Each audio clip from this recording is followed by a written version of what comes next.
Oke, Shalom, selamat siang. Kita ketemu lagi di Alkitab dalam Berita. Kita mau melihat dan mengingat kebenaran firman Tuhan melalui berita-berita yang ada di sekitar kita.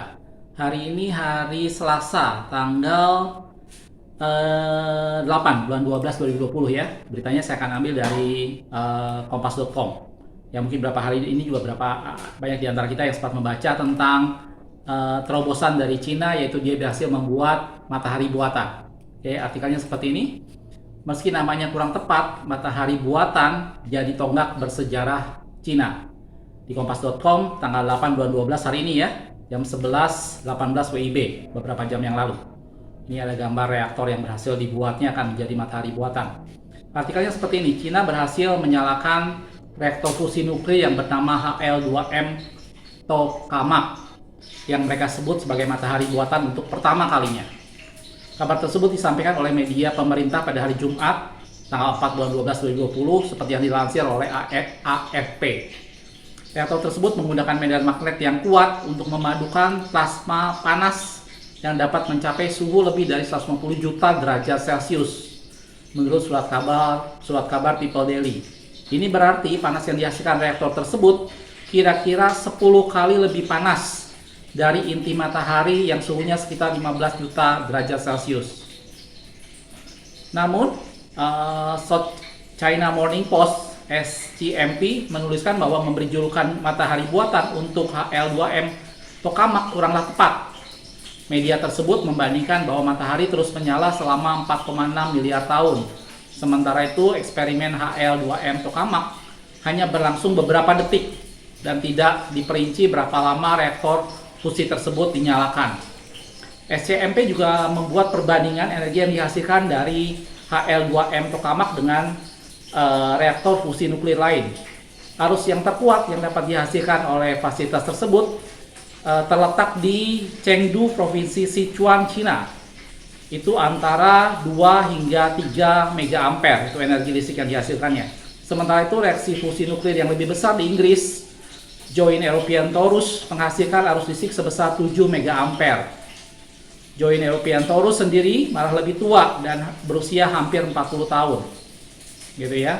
Song Luwu, ilmuwan utama proyek HL2M Tokamak dari Southwestern Institute of Physics, mengatakan pada China National Radio bahwa perangkat tersebut menggunakan beberapa teknologi paling canggih yang ditemukan di China, bahkan mungkin di dunia. Dia mengatakan HL2M Tokamak dapat menahan pengeboman berulang oleh partikel limbah yang dapat dihasilkan oleh gas panas yang membawa energi dalam jumlah besar. Namun, Wang Yugang, seorang profesor fisika nuklir dari Universitas Peking, mengatakan bahwa partikel radioaktif yang dihasilkan oleh reaksi fusi tidak dapat dibendung oleh medan magnet HL2M Tokamak.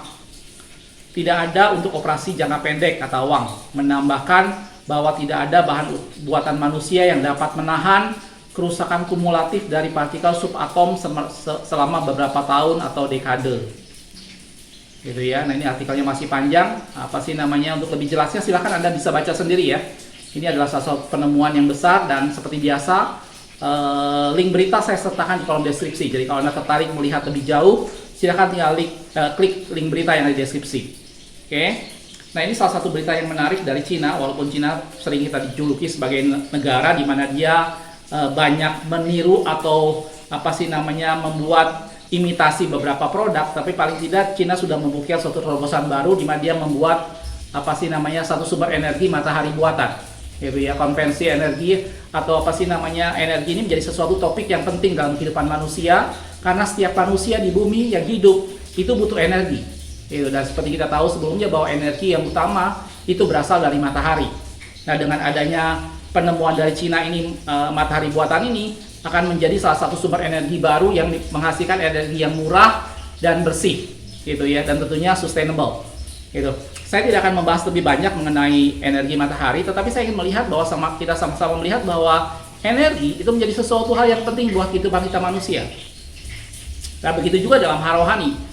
Dalam hal rohani kita perlu yang namanya satu sumber energi, satu energi. Dan kalau kita lihat dalam firman Tuhan, Yesus pernah mengatakan satu perkara pada saat setelah dia bangkit dan dia akan mengutus murid-muridnya dan dia berpesan pada muridnya tentang satu hal. Dalam Kisah Rasul 1 ayat 8 dikatakan seperti ini. tetapi kamu akan menerima kuasa, kamu akan menerima satu energi besar, kamu akan menerima power, kamu akan menerima kuasa, dibilang. Kalau Roh Kudus turun ke atas kamu. Yesus tahu bahwa kehidupan manusia tidak pernah lepas dari energi. Dan begitu juga dengan kehidupan umat Tuhan. Dan Yesus mempersiapkan umat Tuhan untuk mereka menjadi saksi. Lanjutannya dibilang, dan kamu akan menjadi saksiku di Yerusalem, kota tempat mereka, di seluruh Yudea dalam cakupan yang lebih besar, dan Samaria, dan sampai ke ujung bumi. Gitu. Yesus tahu bahwa umat Tuhan perlu yang namanya energi. Energi itulah yang membuat mereka melakukan suatu pekerjaan Tuhan. Energi itu yang membuat mereka berbeda dari yang lainnya. Dan firman Tuhan katakan, kamu akan menerima kuasa, kamu akan menerima energi, kamu akan menerima power apabila Roh Kudus turun ke atas kamu. Itulah sumber energi bagi umat Tuhan. Sumber energi bagi umat Tuhan itu tidak lain datangnya dari Roh Kudus. Itu tidak lain datangnya dari Roh Allah sendiri yang diutus bagi kita. Dan itu menjadi energi penggerak bagi umat Tuhan. Tidak ada semangat, tidak ada apapun juga yang muncul karena dibakar-bakar oleh manusia, karena dibakar-bakar oleh situasi, tetapi semua energi itu datangnya karena dari Roh Kudus. Semuanya datang dari dalam. Karena Allah membangkitkan satu energi dari dalam dan membuat umat Tuhan, yang kita lihat bagaimana gereja Tuhan, mereka bangkit dengan penuh kuasa karena ada energi dari dalam karena Roh Kudus. Gitu. Dan ini juga yang dikatakan oleh Yeremia pada saat dia dalam satu ketika dia berkata bahwa ketika aku berpikir bahwa aku hendak menutup mulutku, aku tidak akan mengingat-ingat lagi tentang engkau, aku tidak akan menyampaikan firman Tuhan lagi. Maka Yeremia berkata di dalam tulang-tulangku, dia bilang, ada seperti api yang menyala-nyala. Gitu. Dan aku tidak sanggup menahannya. Itu ada energi yang ada di dalam diri Yeremia. Kita lihat ayatnya. Itu ada di dalam Yeremia 20 ayat yang ke-9. Katakan seperti ini. Tetapi apabila aku berpikir, aku tidak mau mengingat dia, dan tidak mau mengucapkan firman lagi demi namanya. Lanjutannya, maka dalam hatiku ada sesuatu seperti api yang menyala-nyala. Dia bilang seperti itu. Terkurung di dalam tulang-tulangku. Aku berlelah-lelah untuk menahannya, tetapi aku tidak sanggup. Itulah energi yang datang dari dalam. Kalau kita lihat energi, mungkin kalau kita bandingkan dua energi yang besar yang ada di dalam dunia ini adalah energi panas, dalam hal ini api, dan yang kedua adalah air, ya, yaitu jadi penggerak. Tapi ada satu yang menarik kalau saya mau bandingkan antara energi yang dihasilkan dari api dan dengan air. Energi air itu akan menjadi sesuatu yang memberikan dampak besar, memberikan satu efek besar. Tadi malam saya baru nonton dengan keluarga saya tentang film San Andreas, bagaimana tsunami itu memberikan satu energi yang sangat besar, menghancurkan banyak gedung. Tetapi ada satu yang menarik di sana bahwa air itu kalau dia beramai-ramai, baru dia memberikan dampak besar, memberikan daya hancur yang tinggi kalau dia beramai-ramai. Gitu. Tapi kalau air yang cuma sedikit itu tidak memberikan dampak apa-apa. Nah, itu berbeda dengan api. Kalau api walaupun dia kecil, itu bisa membakar dari satu puntung rokok yang kecil, itu bisa membakar satu hutan. Dan Roh Kudus digambarkan seperti api. Nah, itulah energi yang ada pada kita. Itulah energi yang membuat manusia hidup. Itulah energi yang membuat umat Tuhan bergairah dan bergerak. Bukan datang karena keadaan, bukan datang dari luar, tetapi semata-mata datang dari Roh Kudus yang ada di dalam. Gitu. Saya teringat dengan satu kejadian dalam firman Tuhan pada waktu umat Tuhan kembali dari pembuangan Babilonia dan dia kembali ke Yerusalem untuk membangun kembali Bait Allah dan Tembok Yerusalem. Di beberapa video saya sempat jelaskan soal itu, dan beberapa tokoh yang terlibat di sana ada Esra, ada Nehemia, dan ada Zerubabel, gitu ya. Nah, tapi kalau Anda baca dalam firman Tuhan, setelah mereka ngomong pada waktu itu adalah Raja Artasastra, ya, dari kerajaan Media Persia. Jadi setelah Babilonia runtuh, dia digantikan dengan kerajaan Media Persia, dan salah satu rajanya adalah Artasastra di sana. Waktu umat Tuhan minta kepada Raja Artasastra untuk kembali, Raja Artasastra mengizinkan itu, dan mereka dengan surat dari raja, mereka kembali untuk membangun Tembok Yerusalem. Tetapi tahukah kita, saudara, bahwa proses pembangunan itu tidak berlangsung mudah. Proses pembangunan itu sama sekali tidak mudah, bahkan itu sangat sulit. Karena orang di sekitar sana menolak itu. Ada dua orang yang terkenal di sana yang sangat menolak, yaitu Sanbalat dan Tobia. Gitu. Bahkan mereka mengejek-ejek umat Tuhan waktu membangun Tembok Yerusalem. Mereka berkata kalau anjing meloncati tembok itu, maka tembok itu akan runtuh. Tapi apa yang terjadi dengan umat Tuhan? Mereka tidak menyerah. Bahkan dibilang dalam firman Tuhan dikatakan dengan satu tangan mereka membangun, dengan satu tangan mereka memegang senjata. Kita lihat ayatnya ya. Nehemia 4 ayat 17.